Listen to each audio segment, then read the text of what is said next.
छोरा तू त बाड़ू शहरी में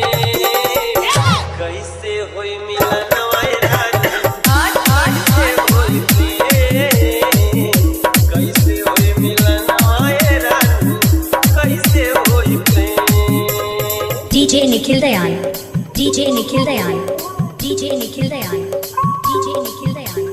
दौलतपुर सकलडीहा, दौलतपुर सकलडीहा, दौलतपुर सकलडीहा। अरे कर पुलिस को तू जय थिएटर अरे जिया राजा जिया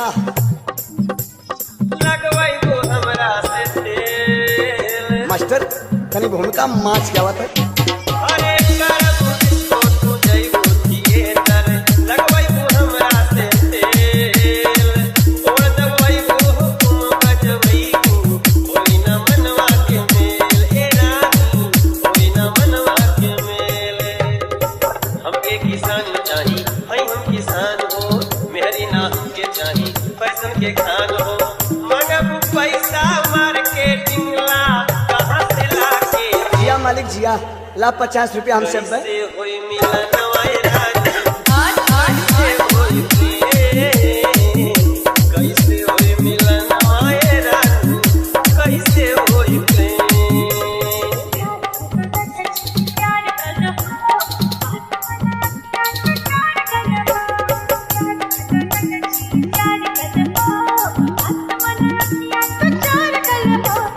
DJ Nikhil Dayan, DJ Nikhil Dayan, DJ Nikhil Dayan, DJ Nikhil Dayan, Daulatpur Sakaldiha, Daulatpur Sakaldiha, Daulatpur Sakaldiha, Daulatpur Sakaldiha.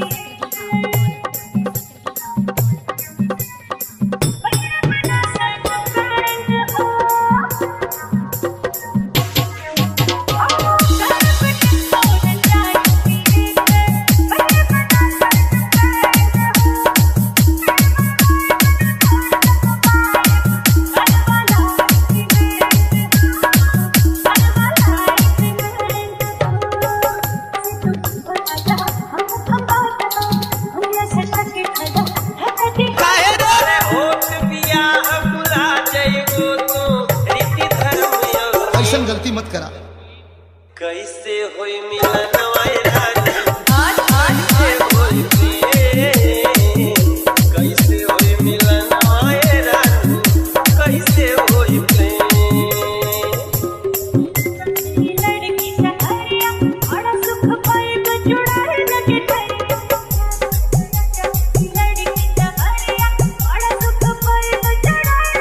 इसे मास्टर हम हई गाँव के छोरा तू त बाड़ू शहरी में हम हई गाँव के छोरा तू त बाड़ू शहरी में कैसे होई मिलन वाए रानी कैसे होई कैसे होई मिलन वाए रानी